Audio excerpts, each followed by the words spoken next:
A very good evening, ladies and gentlemen, and welcome to the 169th episode of Together for Education webinars brought to you by Notebook. Just over 2 years ago, when the pandemic had just set in and schools had closed down, we at Notebook felt it was our duty to set up a platform for educators to connect meaningfully on, discussing problems they were facing with the rising need of digital education and learning, and arrive at common solutions. Today, 169 episodes later, this platform has grown much bigger than we had ever anticipated, thanks to your love and support. We have discussed extremely curricular topics here, like digital learning, NEP and assessments, extracurricular topics like sports and theatre, topics like school finance, and even evolved topics like mental health. Our topic today goes to the heart of the modern system of education, particularly something that we have come to terms with in the last 2.5 years. The TPACK model is something new to education. It stands for technical, pedagogical, and content knowledge.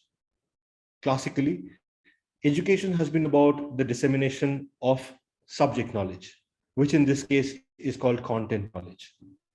However, as technology becomes an integral part of the teaching learning process, the system has to evolve where other knowledges become part of a teacher's regular day-to-day work. The teacher not only has to know about the subject, the content that has to be presented, has to also be aware of various pedagogical tools, methods, methodologies that will allow students to learn in a way that stays with them forever. And added to all of it is to use technology effectively in the dissemination of that knowledge. Today, we look at this very interesting framework, the TPACK teaching methodology or the TPACK pedagogical model, and see how schools or us are today using this either consciously or even without knowing it. The first speaker on this topic is Achin Bhattacharyya. Achin is the founder and CEO at Notebook. A chartered accountant by training, Achin was a director at Deloitte prior to starting Notebook. He has worked in India and abroad in various senior capacities in GE, PwC, KPMG, and Deloitte. He is a member of the Institute of Chartered Accountants of England and Wales, a fellow of the ICAI, a member of CPA Australia and CPA Ireland. He is also the recipient of the prestigious Indian Achievers Award. An avid traveler, Achin has keen interests in economics, history, literature, and philosophy. He is a regular speaker at various forums of commerce, numerous publications regularly. He is also on the board of some of the most renowned corporates and contributes significantly to their brand strategies. Achin, over to you. Good evening, everyone. Should I be audible? Yeah, Achin, I can hear you, but I can't see you yet.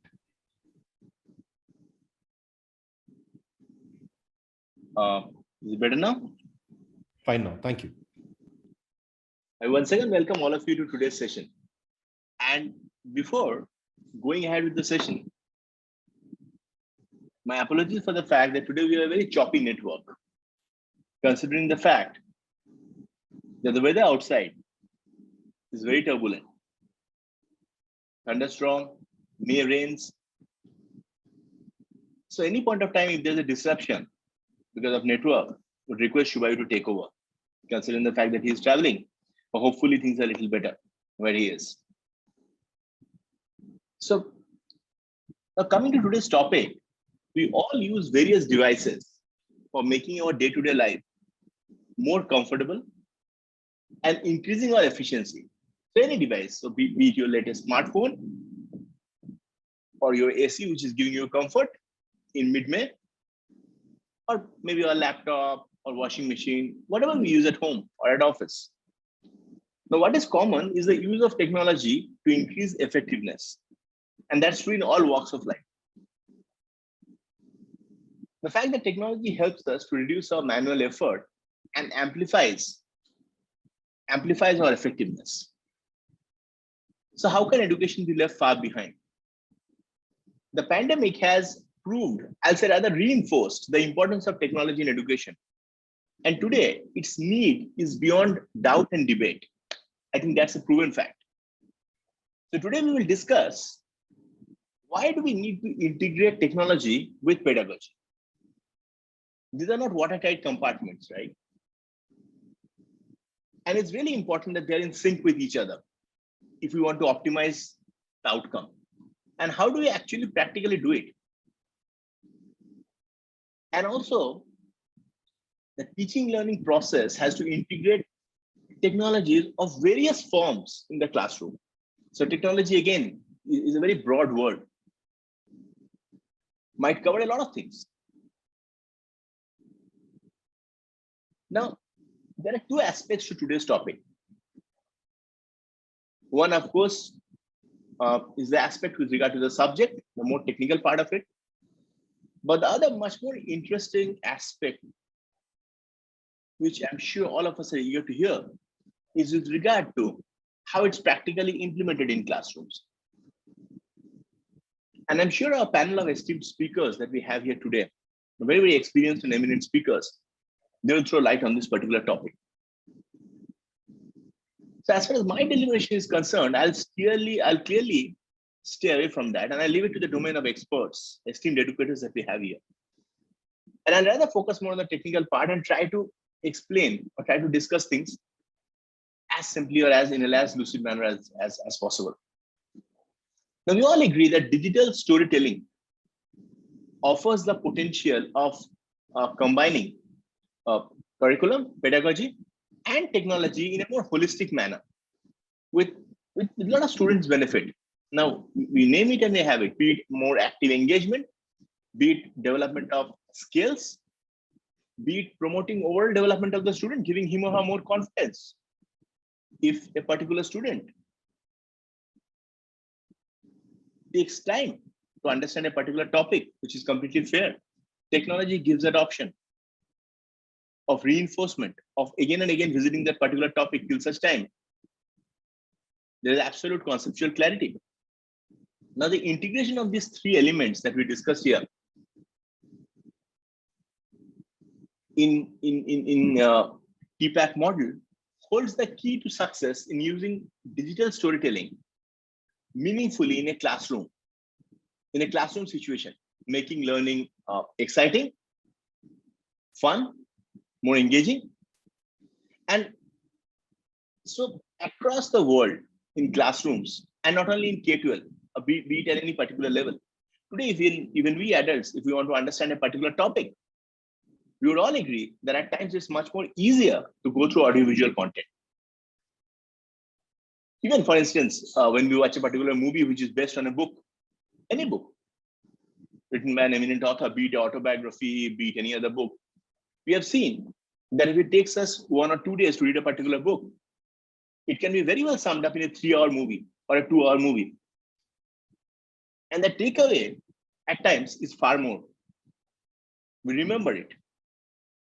Of course, we may as well argue that it kills imagination, kills creativity, because each of us imagines the story in one particular way when we read the book. But having said that, there's no denying the fact that digital technology is being used across the world. And we're not only discussing about smart classrooms. I think this particular topic is far more wider. Ramifications are far, far more than mere, digital classrooms or videos. This is far, far bigger topic. We're only discussing about one aspect. But if classroom teaching can capitalize on using technology, reaching a rather disengaged student, whether a solo student or a group which is existing somewhere, maybe backbenchers or somewhere in some corner, disengaged, reaching them is much more possible. Technology can actually act as a bridge. So the differences can be bridged and a common platform can be built where interaction, dialogue, learning, and we get much more enhanced outcome, which ultimately is the objective.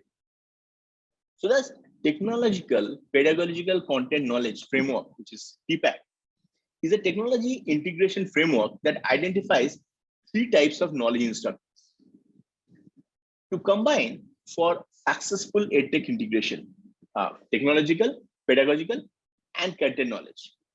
It is a theory that was developed to explain the set of knowledge that teachers need to teach their students in any particular subject, but teach far more effectively by using technology. Of course, at the end of the day, what is most important is the pedagogical aspect.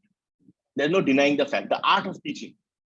A good teacher can make all the difference. A simple chalk and talk, simple blackboard is good enough. But technology can actually amplify that effort and ensure that the effect is much more. Effect of that honest effort is much more far-reaching. Maybe reaches more number of students, or maybe a student is able to revisit a topic when he or she needs help.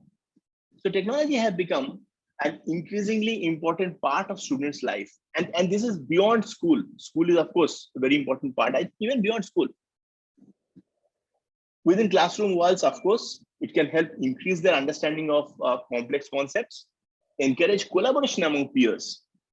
I think peer-to-peer learning is one of the most important aspects of technology. The other day I was reading about this wonderful forum that has come up, a collaboration platform that has come up, a collaboration between Harvard and MIT, wherein it's completely free. People can access it. It's online.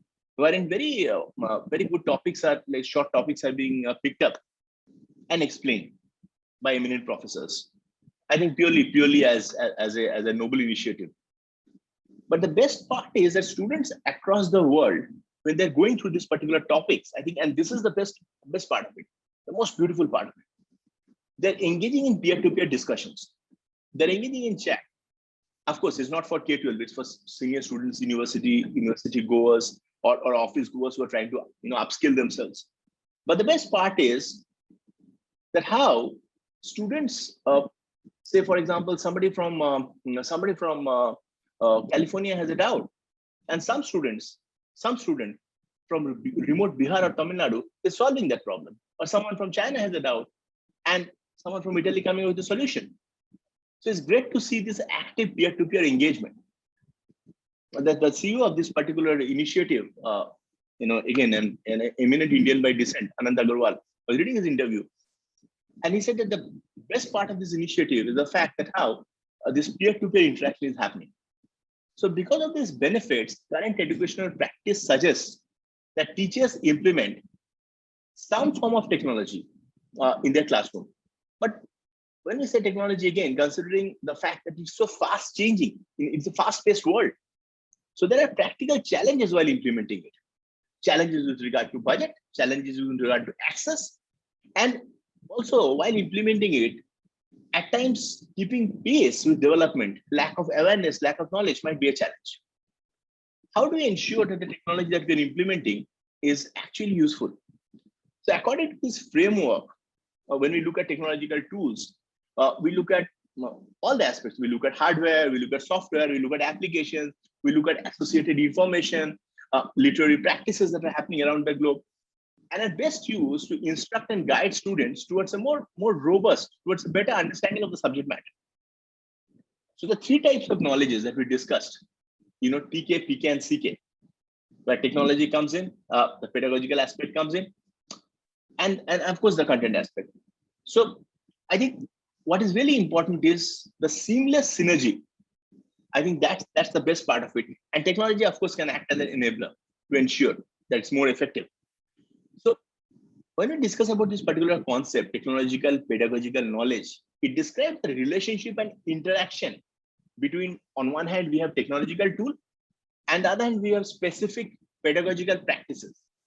So while pedagogical content knowledge describes the same between pedagogical practices and specific learning objective. And finally, the technological aspect coming in, TCK, which describes the relationship and intersection among all of this to ensure that learning objectives are met. So when we come to a pedagogical model, which to me is the most important aspect, it actually describes what effective teachers do in their classroom to engage students in intellectually challenging work. So of course, with so many esteemed educators in this forum, we are all aware about it.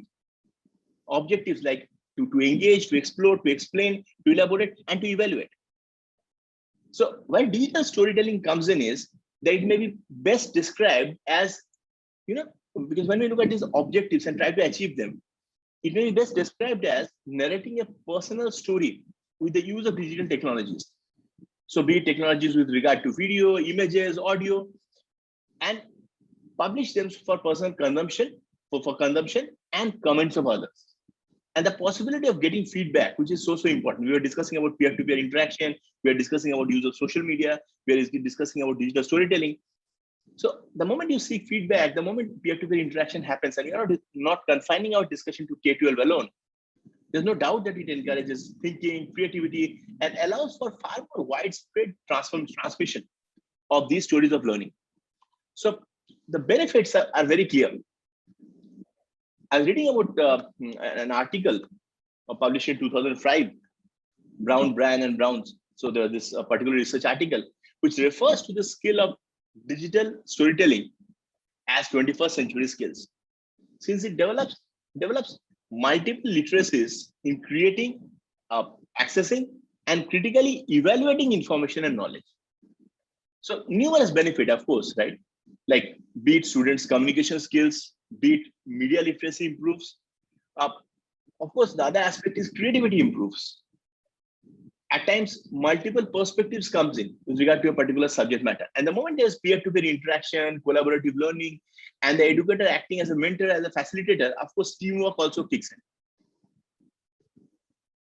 Learning to appreciate and accommodate the other person's perspective, which is so important in later stages of life while seeking career in any field, be it academia, be it industry, be it corporate. It's very important to be a good listener and accommodate the other person's views. So these are things which I think at an nascent stage we can teach them through this kind of pedagogical model. So I think this is one aspect. The other aspect is that I think it serves students and teachers equally well. Now, teachers in particular who are keen on changing student learning experiences. And there are so many educators who are so passionate about their teaching.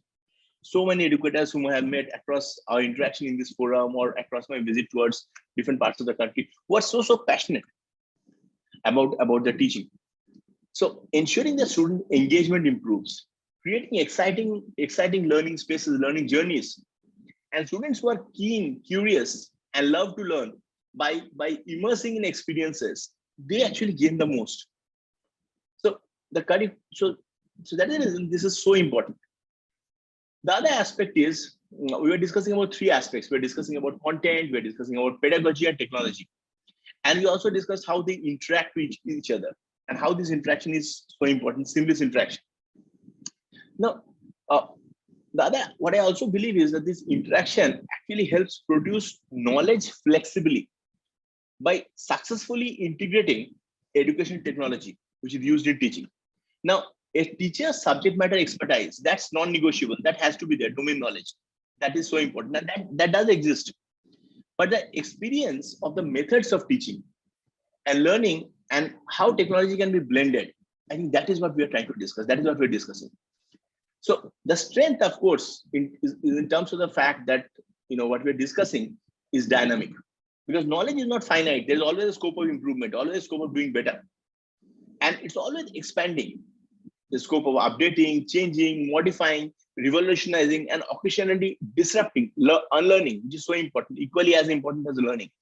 And the moment technology comes in, all this can actually be practically implemented at a fast pace. Now, technological knowledge is moving at a faster rate than content knowledge. And we will all agree that technology is moving so fast. Now, so getting around it at times is challenging.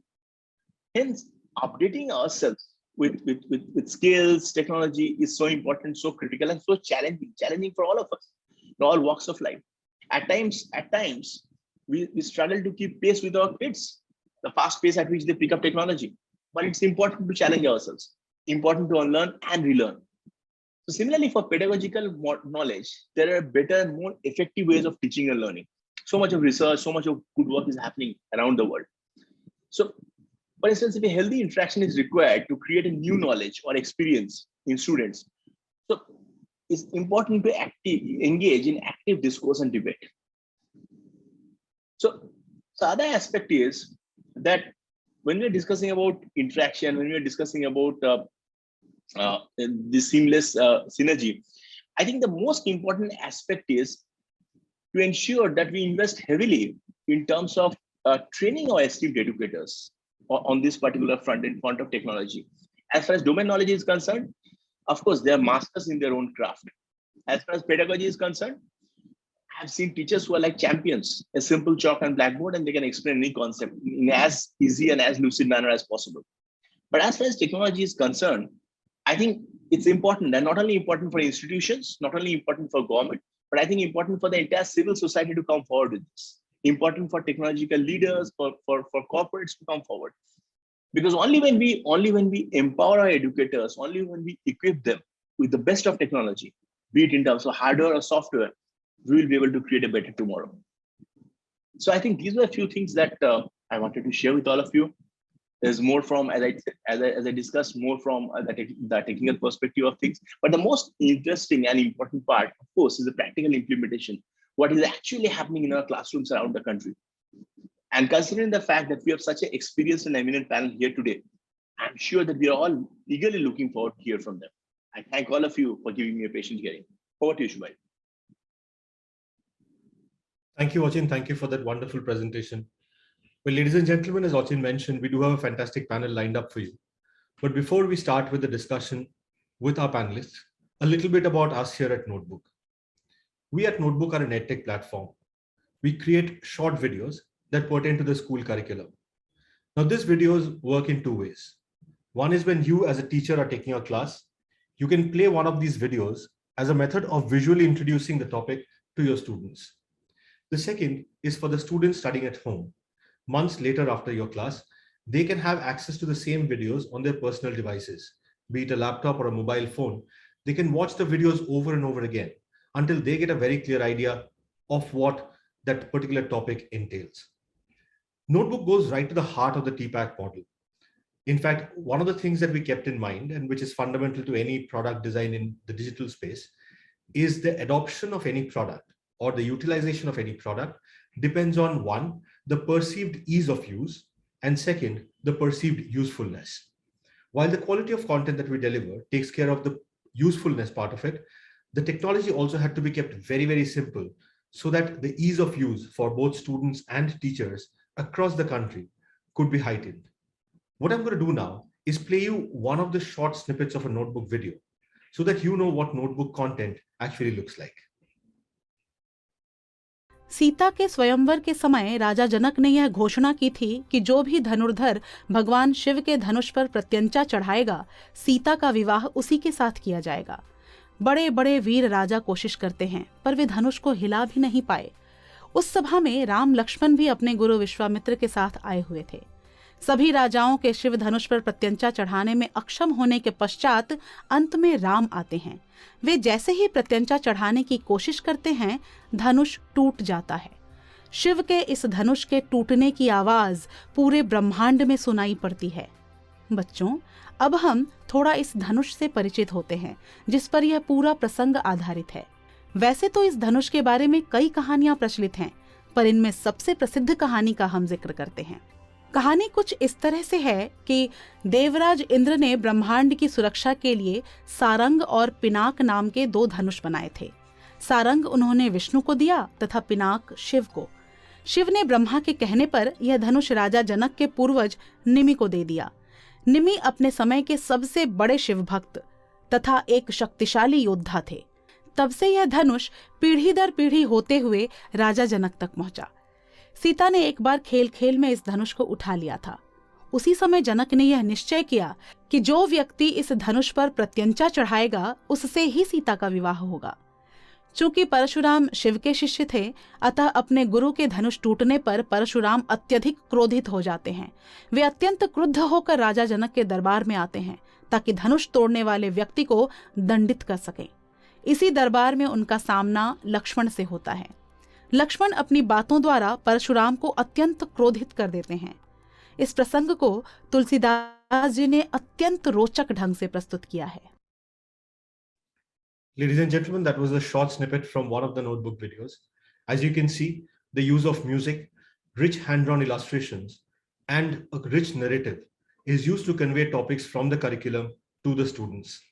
If you head over to our website, www.notebook.school, or visit our apps for Android and iOS, you would find more than 10,000 such videos that cater to every topic from the school curriculum. In fact, we are one of the few products that caters to each and every subject, including Hindi and English literature and social studies. With that said, it is now time to move on to the panel that we have today. It is my privilege to introduce the eminent speakers we have with us. We are privileged to have with us Dr. Gaitri Suhas Jadhav, who is the principal of the School and Junior College of the Priyadarshini School, Indrayaninagar. An educationist, psychologist, and counselor, ma'am has an experience of over 21 years in the field of education. Her expertise is in capacity building program for teachers. She has a keen interest in research findings and educational implications for the development of students, teachers, and the organization. She herself holds an MSc, an MEd, a DSM, a PhD, and an SET in education. Ma'am, thank you so much for being on the panel today. It's a privilege to have you. We also have with us Ms. Bipasa Mukherjee, who is the principal of the Amrit Memorial Higher Secondary School, Muhammadabad, Gona, Mau, who is an enthusiastic educator in the CBSE pattern of K-12 school education in pursuance of imparting school education to the age group of 3 to 16 in the rural areas of Mau district. As part of the process, she had extensive experience in CBSE assessment as assistant head examiner in the subject of social science. For 4 years, as part of the top executive in Maxwell, an Indian-based international corporate, has initiated 3 projects to be pursued by the marketing department, including PMKVY's retail marketing skill development under RASCI as Sector Skills Council. She had initiated her career in academic research in social sciences in reputed research institutions like Institute for Development Studies, Kolkata, and School of Women's Studies, Jadhav University, Kolkata. She is graduate and postgraduate in sociology and MPhil degree in women's studies. She had pursued her personal interest in sociological research in school education for girl child in the midst of the Sarva Shiksha Abhiyan. Ma'am, thank you so much for being here today. We look forward to your thoughts on today's topic. We also have with us Ms. Shivani Gupta, who is the senior headmistress of the Tagore International School in Vasant, Vihar, New Delhi. Ma'am holds an MSc, an MEd, and an MA in English. She has taught senior chemistry and then switched to senior English. She's had more than 25 years in school education. She holds the belief that we cannot teach students, we can only hugely inspire them to learn. She has worked at various prestigious schools in Delhi as vice principal and principal. She is also a life skills and communication skills trainer. Ma'am, thank you so much for sparing your time for today's platform. We look forward to your thoughts on today's issue. I shall stop my share now and start my camera. I would request the panelists to kindly do the same. Dr. Jadhav, Bipasa ma'am, Shivani ma'am, thank you so much for being here. It's a privilege to have you. Gaitri ma'am, if I may start the first one with you, we'll keep this as an interactive discussion. I will pose questions from time to time, but please feel free to jump in whenever you want. Gaitri ma'am, my first question is for you. How do you ensure that knowledge or a particular content, the technology, and the pedagogical proficiency in new teachers when you are hiring new teachers for your school? How do you ensure this? First of all, I'd like to thank the entire team as well as Notebook for giving us this opportunity. Is my voice audible? Ma'am, your voice is audible. Okay. Thank you. As you mentioned, like new teachers. Yeah, it's new teachers where we need to train them because the previous old teachers, the teachers, existing teachers whom we already have in our school are already being trained from last 2 years. And the training has been very vigorous as all of us knew that the pandemic has taught us many things. So with the new technology, our teachers have been trained continuously for last 2 years. So now the new teachers coming in to the organization is of course a challenge to bring them on the technology platform.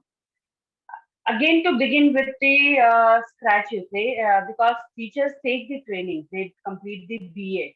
But now when, as they do, we all have done, now in the panel, we all are BA, MPhil, MA.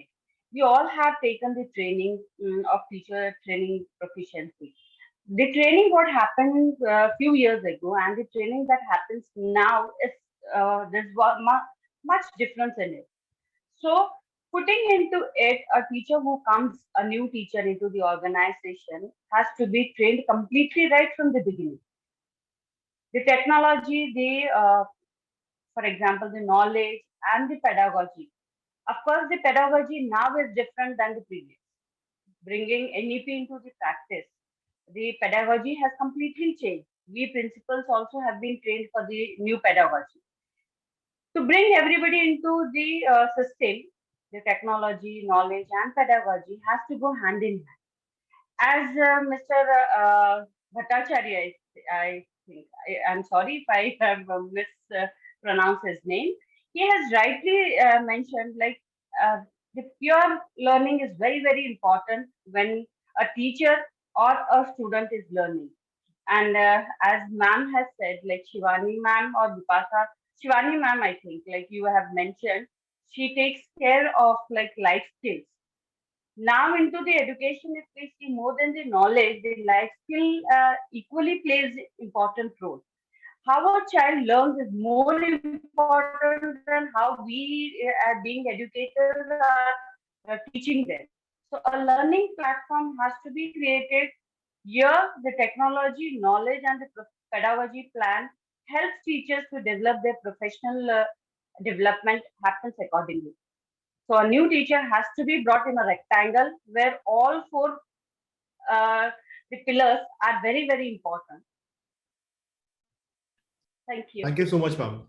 Thank you for, I think this sets the stage perfectly because Bipasha ma'am, my next question borrows from what Gayatri ma'am just spoke about.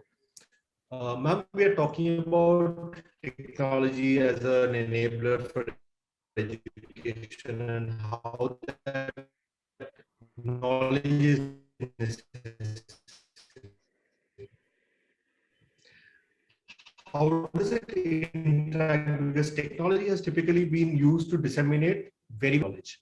How do you see this as part of? I'm sorry, was I audible? Sorry, ma'am, I'll repeat my question. So, borrowing from what Gayatri ma'am said, ma'am, you'll have to unmute yourself, please. Yes, ma'am. Would you want me to repeat the question? Yes, please. Sure, ma'am. I was Yes, saying that yes, we are talking about the TPACK framework, right? So there's yes. technology, content, and pedagogical knowledge. But we are now also talking about life skills. And the new NEP obviously focuses more on life skills and holistic learning than on specific topic-based learning. How does technology, or when you're getting new teachers in, how do you ensure that they can also use technology to enable this? When we address the new candidates for recruitment into particular position, so I was asked what are their own life experiences regarding to being a teacher or a student. What is the fascinating thing about learning things? I always divulge or in want to explore what is the personal experiences as a student, how they can therefore relate their memory, their childhood memory with themselves as an adult. And that's breach the gap between the teachers and the students. It's my personal belief, a theory that I believe the most. That if you can breach your childhood memories when you are a student, when you are in the learning process, you are still in the learning process. And that's also a thing. But the childhood learning processes are different from what right now I have. I have confidence, and children don't have a confidence. So that underconfident self must be always addressed within myself as an educator, as a teacher.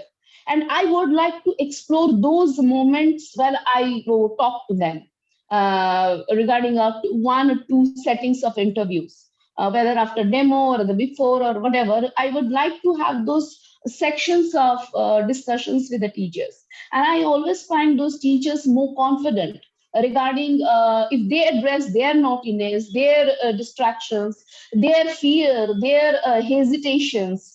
If they can recall, they can relate with the students very well. And I found the class control. I'm not talking of the controlling the students, but motivating the students by addressing their things that are negatives, work as negative forces in their learning processes. So I focus on those things specifically. Apart from their interest and their expertise and knowledge, content knowledge, subject knowledge, I also work on the psychological factors of the from memories and childhood memories of the newbie educators in my school. Wonderful, ma'am. It's very important, right? Given that you have so much of Yes, social. it's very important. It's very effective, and even within the interview, I don't make the interview that I ask question, you answer. No, they get to learn from this and they apply in their classrooms. If they get, some of them are very smart. They're very smart. From the interviews they get so many things, they learn so many things. And if their things are rudimentary, if they're equipped, very good. If they're rudimentary, many of them have worked, young teachers worked on themselves and they're doing wonderful job in the education is not only the classroom, it's the whole school system. As a principal, I have to work on not only it's a 50%, classroom is a 50%. The whole campus management and the students are exploring everything, starting from bathroom to ground. They explain everything, the bus, the transport, everything. We have to work on holistic education and life skills means what Gaitri ma'am is saying, life skills is things how you are talking to people, how you are handling the resources. Specifically, we have to make them morally responsible so they can explore their rights. Obviously, I'm a social science teacher by base, and I prefer whether they are not non social science background teachers from non social science background. I love to have those sort of moral thoughts they like to explore, they implement in their education while they are working a hardcore of maths, physics, chemistry, bio, hardcore concepts. Apart from that, they're also utilizing their 40 minutes and the 5 hours of a day with the students, whether they're meeting in the corridor or the serious affair of the classroom, 40 minutes classroom. I always prefer to observe these teachers. And I try to focus on selection. I give 7 days also a provisional, you can say, observation period. And I give them ample counseling on that. To work on these life skills, specifically the social etiquette, the various things. You work on your emotions, how they control their emotions, how their mind gets diverted, how to watch that they're not focusing on words, but more on imaginations, imagery things, or pictorial things. What everything you have to make it. And whenever you feel, we have a very fruitful discussions among us teachers. We have got to meet every day almost. We get meetings and we discuss small by small things and get back the things into this. Wonderful, ma'am. Shivani, ma'am, if I may come to you. Ma'am, you had a vast experience in selecting teachers. So my question would be, ma'am, this TPACK thing is fairly new. So between P, which is technology, P, which is pedagogy, and C, which is content, have you seen the weightage of these three change over a period of time? My guess would be technology has been an upward curve, right? Ma'am, you'll have to unmute yourself, please. While mulling over the topic and doing my research, I realized that technology was there when I started, and we were forced to use those OHP sheets with OHP projectors and all, and we were making them, and that was technology for us. There used to be mandatory AV periods in a week where we had to book the AV room, and then progressively the smart boards were installed in schools. And now the school that I work with is pretty progressive in terms of interactive boards that we have installed. So that's the hardware part of it, I would say. Then in the last 2 years, we've seen the explosion of software technology, wherein the teachers are using so many tech tools. And of course, Zoom and Google Meet and then Microsoft Teams, MS, all of these. So yes, there is a kind of explosion of technology right from that humble OHP, sheets that we prepared. And maybe the ratio of the three have changed. But being a hardcore teacher, let me tell you, my thought goes to TPACK being a primary model for teachers and the teaching fraternity, student at the end of the day is at the receiving end. Of course, progressively we started realizing that the student is at the center of this entire enterprise. But to tell you very openly about the role of technology and changing role of technology, see, learning technology and gaining proficiency into it, according to me, is only a matter of need and urgency. As the past 2 years have proved, that the need arose, there was an urgency to kind of take a plunge into it, and we did. The teaching community did so.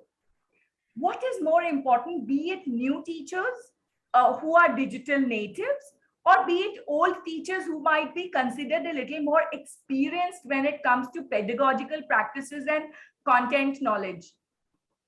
So the most important thing is to strike a balance. Mindless use of technology will not benefit the student, because if I talk about use of technology in primary classes, the purpose is learner engagement.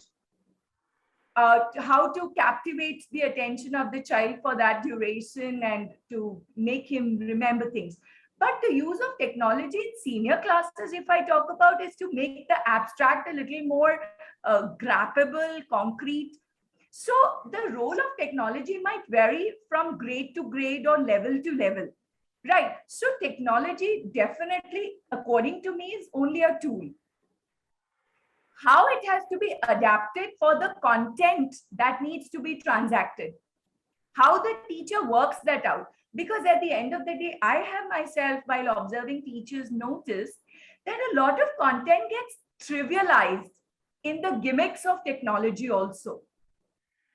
The teacher might end up taking a 35-40-minute class with a Mentimeter, or quizzes, or PPT, or all such tools kind of smashed into the class, 40-minute class, packed into it.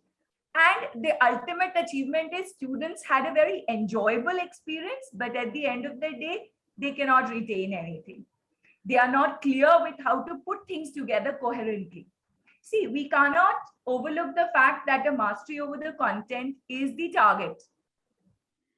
You need not cram it, learn it, rote memorize it, but you have to have a grip. The student, the learner needs to get a grip on the content. So technology is only going to be a vehicle. It's only a vehicle. What is more important is the content and the pedagogical practices which are geared towards the learning outcome. For the teacher, the target is attaining that learning outcome that she has started with. So any which way, whatever pedagogy is used, whatever technology she wants to employ, the ultimate focus is to attain the learning outcome that she had visualized.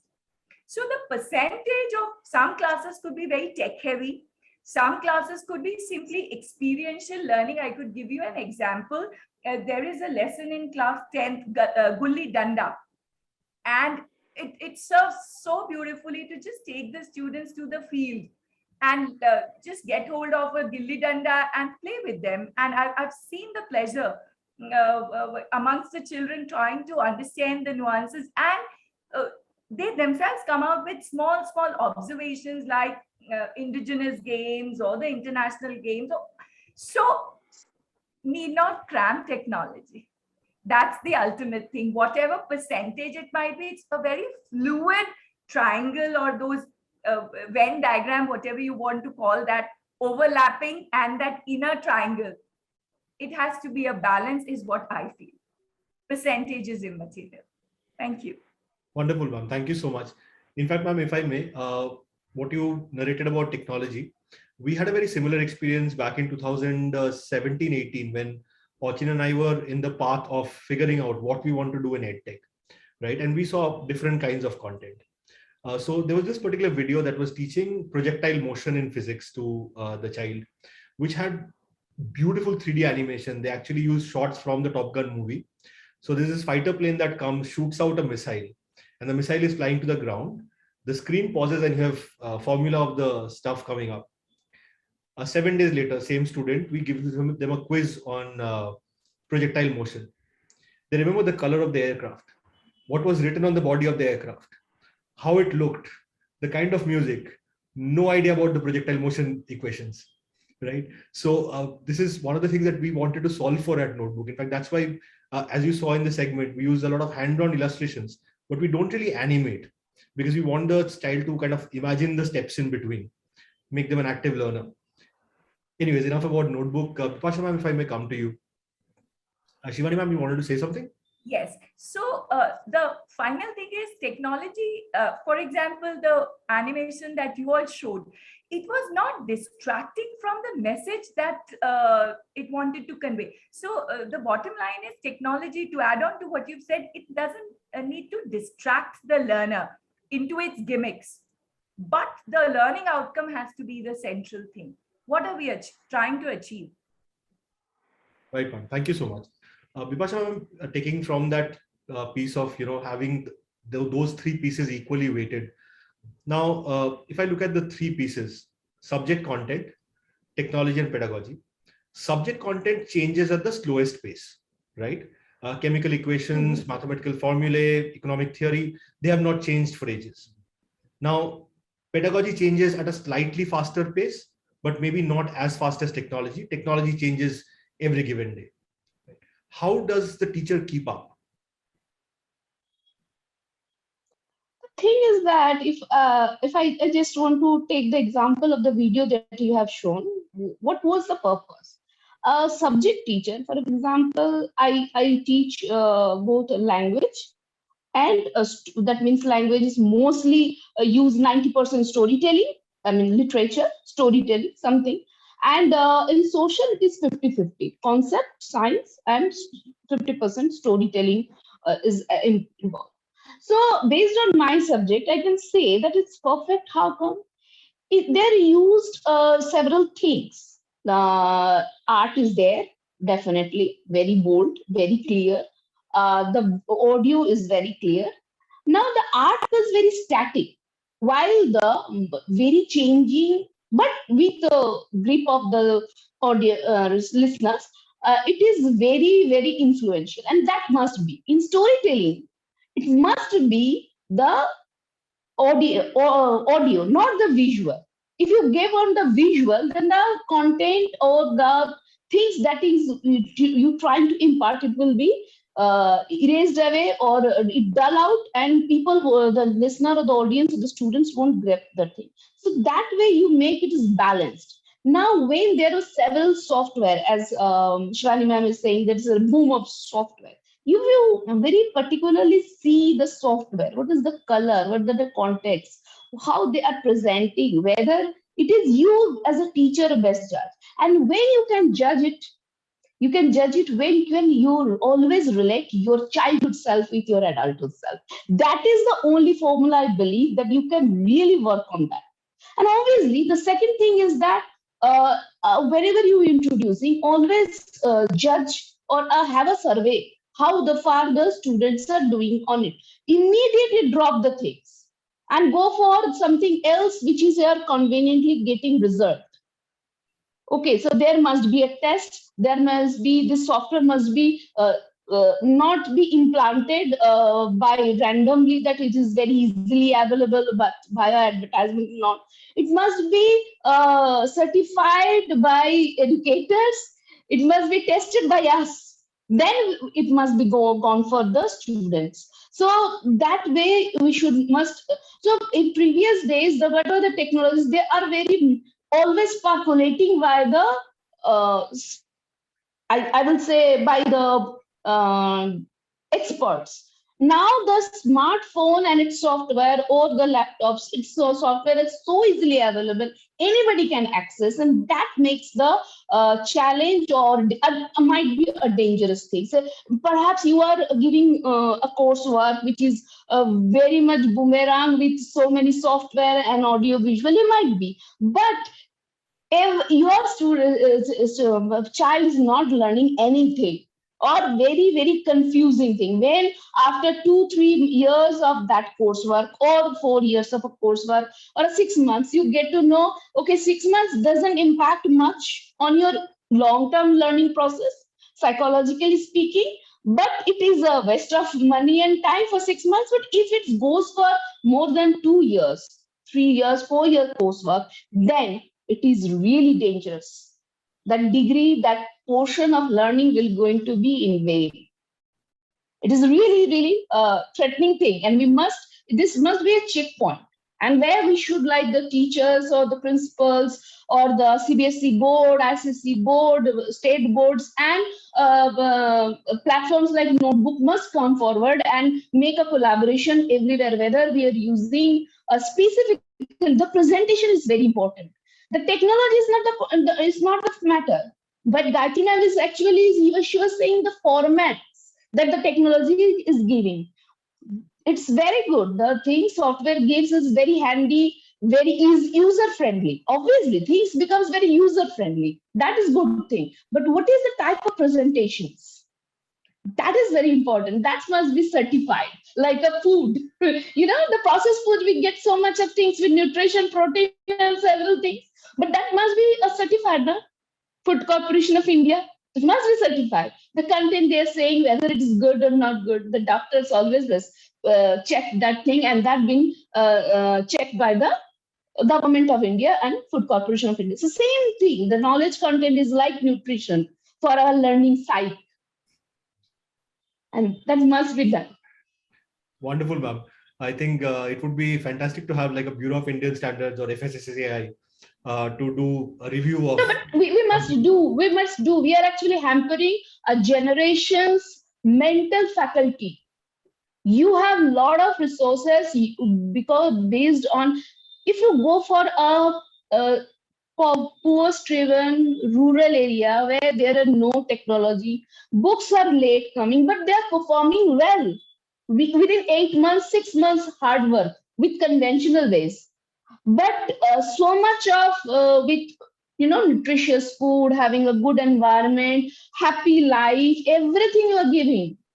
What I'm talking about, every sort of lifestyle you're giving your child in upper middle class urban area spaces, but they are not performing that way. There's so much of distracting. That's the thing I'm talking about. While the concentration in the rural areas is much higher because of the simpler concepts, because of simpler presentations. Rather, not simpler. I don't downgrade the word. I'm well saying the adjective, that is balanced presentation. That's you have just performed, just present to us in a piece. It's a balanced presentation regarding the whatever the topic you are working on. For maths, it will be different. It will most be more visual than audio. In maths, it will be just opposite. But in fairy tale storytelling, it will be just that you have presented right now. Thank you so much, ma'am. Dr. Jadhav, if I may come to you, ma'am. Ma'am, you spoke about teachers training and upskilling. With pedagogical changes as well as the other two aspects, what kind of training would you propose for teachers to kind of keep staying with the curve? Of course, there would be a mixture of the new techniques coming up, like the AV, artificial intelligence is playing a major role in the content as well as learning aspect. If we see towards the children as well, like for example, I remember when I learned Shivaji Maharaj lesson, we had one complete what do you say, history of Shivaji. I don't remember what topics exactly I learned, and I could not visualize the Shivaji Maharaj to that extent. I only remembered is like, yeah, he has done a lot. But getting into the bits and understanding each of the role of the team and the strategies and the strong core team what he had, and the major role played by each of them, so that we could understand now as the technology has brought up the Tanaji picture or many audiovisual movies you see. Like now when movies are being seen, there is lot of content is being registered permanently. Now I remember Shivaji Maharaj, a lot of the history. Now I remember when I am seeing the movies. So the same with the children, like children also understand more visually or audio visual, because the technology caters to all kinds of learning. There are different kinds of learners, this slow learners or the gifted children or the fast learners. The technology takes everybody along with. Like now, any of the child, maybe, if anything struck to their mind, they immediately ask a question to the Google. Okay, they try to find it out. Now, here, if they have an supportive hand of a teacher, like what information they have found out, if there is a discussion and a teacher is well versed with the technology and the content teacher is already well versed with it. The supportive technology, if the teacher is aware of it, the teacher may support with the authentic content. When teacher says, it's always a child believes it. So here the teacher comes as a supportive person who can give an authentication to the information gained by a child through his techniques and technology. So here, whatever it may be, like, we need to bring our teachers with a continuous professional development. That's very, very much required. I personally believe in my school when I'm working with my teachers. It's like as Bipasa ma'am has said, like, one has to go into their own childhood, that how did they learn it. She has rightly said, because whenever I look at children or whenever I look at teachers, I go have a flashback kind of thing, that how did I expect, what did I expect from my teachers? What kind of learning was much better, or what way they registered it. So that helps. Along with it, I basically focus on the life skills for children as well as, so that Ma'am, I think your mic has gone on mute. that plays a very important role, where teacher has to be updated every now and then as per the requirement of the learners. What kind of environment the teacher is trying to provide, and what is that children are. Like, for them, everything is at the click of the button. The information is available all over. How it has to be registered is more important. Now, during our days, we did not have the reinforcement kind of thing. Now, children have that, when a teacher has done with the lesson, if a child wants to again revisit the lesson, go back to the lesson and understand it again. Maybe some learners need more of repetitive session, reinforcement is required. So in that case, a child can again revisit, and that is possible through the technology. The recorded lessons are available. Now, as you have shown a clip of it, the notebook clip, when the lesson was like, we all read. When I, being a South Indian, when I used to read Marathi lessons, I read it in my own way, as I understood and I pronounced it. Now, when the notebook had shown a clip, there was also a reading behind it. When there were lines written there, the wordings were coming up, and the child could understand, because if I'm a visual learner, I can visualize the thing. At the same time, I'm listening to what is being spoken. So that the notebook has come up with a very, I would say, child-friendly thing. So this is what we need to provide an platform and an exposure to teachers as well as students, and that has to be continuous. Thank That is you. what I would like. Thank you. Thank you so much, ma'am. Your approval, I mean, when educators give us their seal of approval, means the world to us. Shivani, if I may come back to you. We've discussed technology a lot, but I want to concentrate on the two other pieces, pedagogy and content knowledge.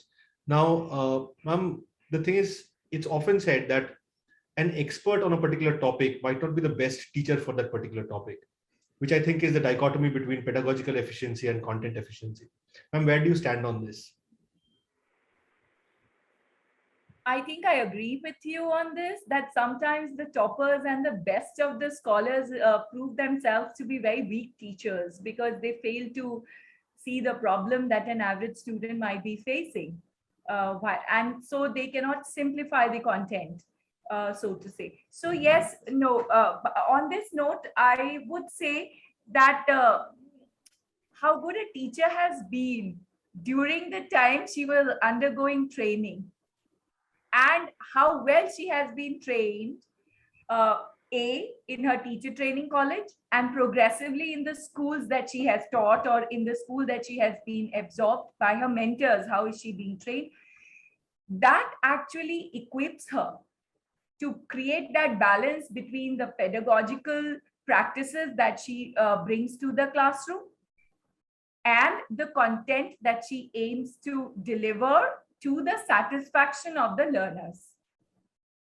Now, on this note, what I have realized is another problem that my profession is plagued with is uh, the often quoted statement that those who cannot practice go into teaching. And it's a shame, let me tell you, because if teaching is the last solace, then we are only getting the bottom of the barrel.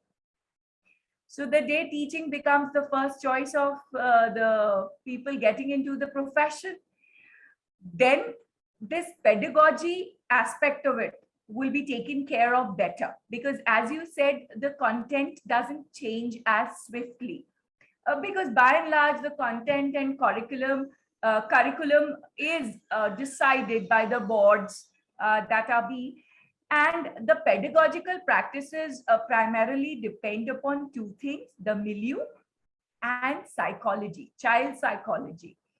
Child psychology has also made a lot of progress from the save the stick and spoil the child to child being the center of every endeavor that is taken up in school or academic field. So how well the teacher understands her students. See, on this note, I would tell you the kind of tech tools that are used in schools in Delhi might not be appropriate to be used in a small town or city in Rajasthan, because my previous experience has been. So the pedagogical practices and the tools have to be in line with the content and the learning outcome. So yes, the balance, even if technology is not there, let me tell you, Shibayu, because we are not so digitally privileged in terms of infrastructure, which these 2 years of pandemic has shown very much. Tier 2 cities and tier 3 cities are not having the, I mean, haven't you heard of classes being announced or relayed on speakers at crossroads in some of the small villages, just to maintain that some semblance of teaching going on?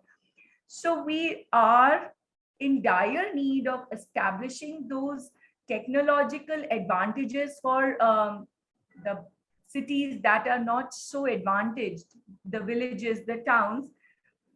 But yes, a teacher in the classroom can balance, and in any case, content and pedagogy are married to each other. The moment teacher opens her mouth in the classroom, she is adopting some or the other pedagogy, whether it is chalk or talk, whether it is showing, and whether it is that latest that I had seen, the gimmick was so enchanting, augmented virtual reality. I was so sold out on it that my jaw was short of dropping. And assembling of a gun and an aircraft, and oh my god. So that's the next level technology that we in big cities or metros are vying for. But in smaller cities, so technology you may leave aside, teacher is a technology in herself when it comes to transacting the content. She can take up 5 pebbles and do a lot of teaching of projectile motion if she wants to. So yes, pedagogy and content are the toys. I mean, especially pedagogy, not content. The teacher cannot play with content much, but pedagogy is a toy in the teacher's hand, how well she practices it, considering the content that she has. So they are inextricably married. And what better if she brings in the appropriate technology? And these three are so intricately linked. I'm surprised that the word TPACK was coined as late as 2006 only, not earlier. So yeah, that's my take on it. Thank you so much, ma'am. The funny part about models is things exist for a while until some researcher says, okay, let's name it something. Put it together. And ma'am, there are euphemisms, obviously. We had learning, we had imbibing, now there is upskilling. Let's see what comes next. Ma'am, if I may stay with you, because you spoke about, things moving from an OHP to a virtual reality, augmented reality kind of stuff. If I may ask you to gaze into the crystal ball, because we've had 2.5 years of technology becoming extremely important, and also a surfeit of technology in some ways. In fact, there are some schools today which say we want a detox. We want to not use technology for a while and kind of get back to basics. Ma'am, where do you see this entire intersection, right, of technology, pedagogy, and content heading towards? What would be the shape of school education in classrooms, let's say 10 years from now? This question actually opens up many roads. Now, what I have noticed is completely online schools also shaping up. So there are schools, Discovery I've heard of, and completely online model of teaching. Whereas we educators have very clearly realized that schooling at least requires that physical approach. And with two eminent educators and leaders being here, I think they would second my thought that the moment we heard that the schools are going to be physically opened, it was like a shot in the arm that, okay, now let's look forward to putting things together. Okay, how is our transport? How is our classrooms? How are right from the electrical switches to non-negotiable rules that we had to put up in the classroom? It was a new energy. Trust me, no school works without students being physically there. So talking about how these three are going to shape up in future. So on the one extreme is these children who are homeschooled with some intervention from the completely online schools. Then, as you yourself said, digital detox. Some schools completely, wanting to put away with these and using the bare minimum technology like interactive board in the classroom or a projector in the classroom and doing with that. Then a third set of schools, which is my take on it, is they are trying to,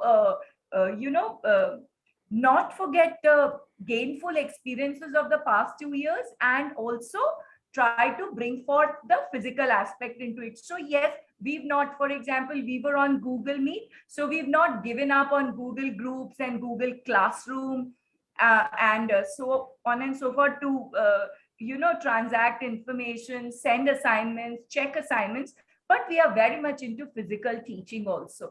So yes, teachers are not going anywhere. Physical teachers are not going anywhere.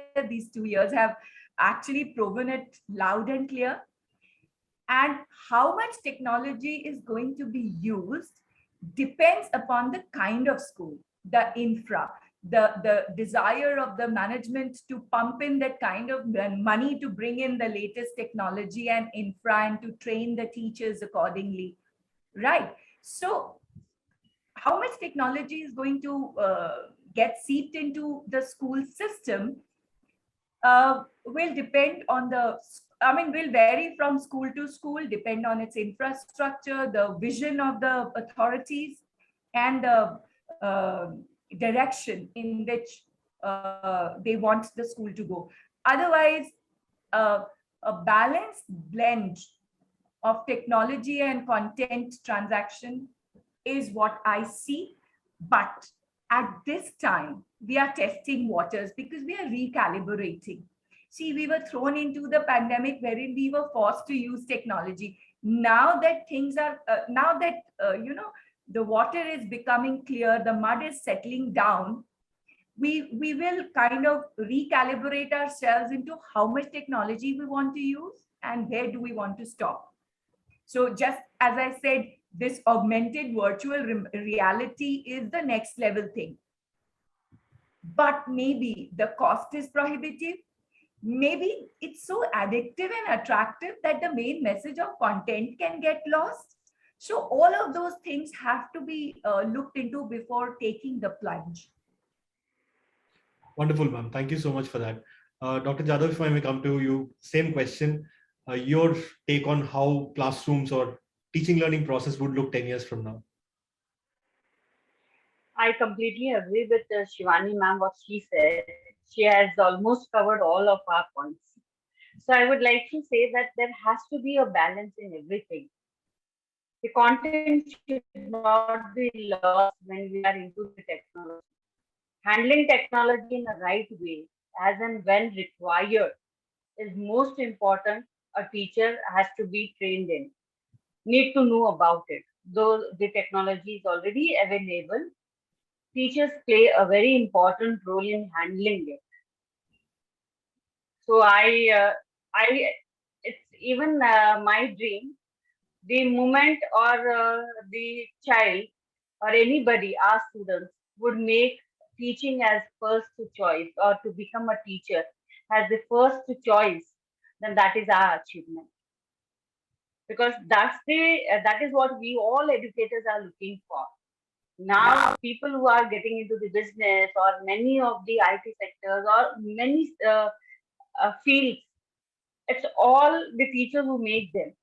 And when we ask any students or any like majority of them opt for science, medical, engineering, and all those, where are the teaching? If they don't opt teaching, where would the teaching go then? How would the coming their generations would learn?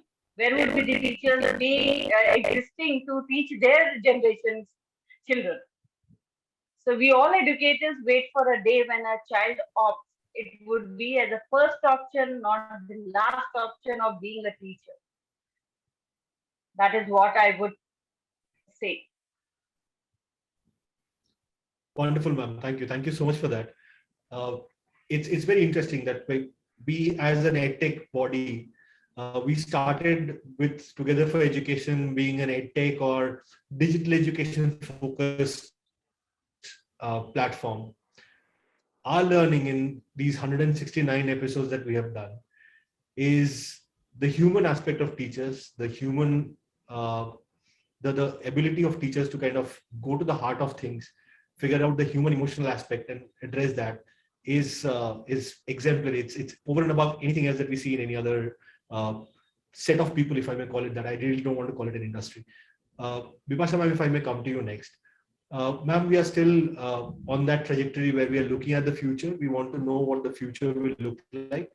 But ma'am, given your expertise and given that you're working in a place like Mao, how do you see this panning out for maybe schools outside urban areas?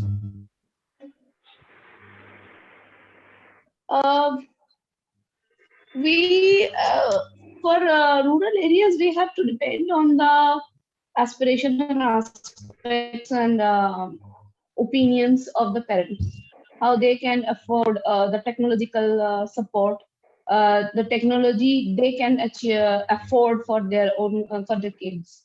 That's a really a challenging, and the fast the government or the urban settings, the urban society can make a settings for this technology, so that will be make a very huge gap between the urban and the rural settings for the technological involvement in a learning process. That's my thinking, and this gap will be never been bridged. It's not possible. It will be far more. The gap will be wider enough, more and more, but not narrower.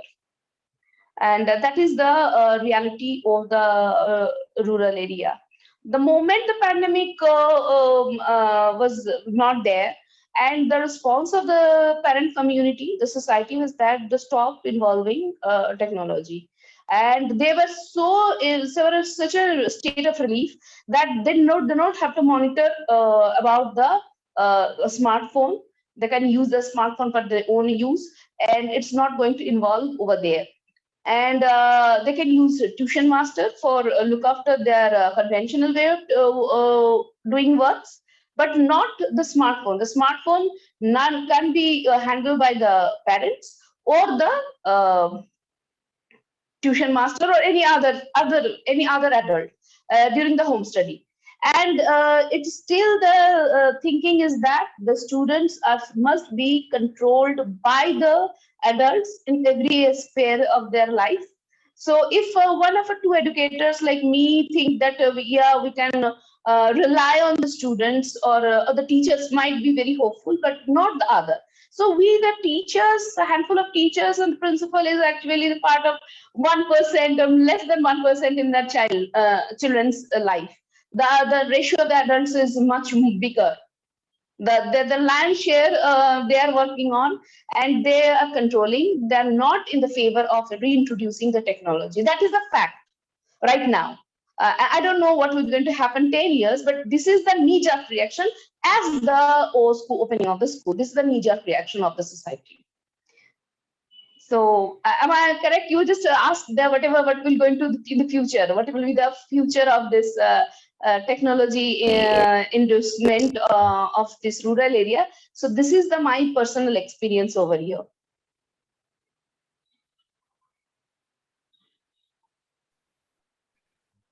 Right, ma'am.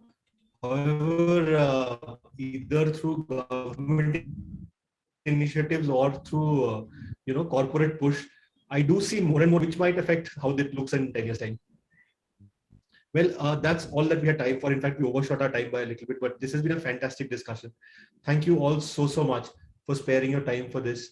The various points that we had, the focus on life skills, the fact that the digital divide needs to be bridged if we want to go somewhere with technology in education, and how technology has moved from, as ma'am said, OHP to artificial or virtual reality, augmented reality. The one thing that remains at the core is the learning outcome. And we take our hats off to all the teachers who work tirelessly, whether through the use of pedagogical methods, whether through the use of technology or any other means necessary to ensure that our children get the best in education. Thank you. Thank you so much for sharing your views with us today. To the audience, thank you so much for being part of one of these sessions once again. We look forward to having you soon on our next webinar. Until then, please take care, stay safe, and goodbye.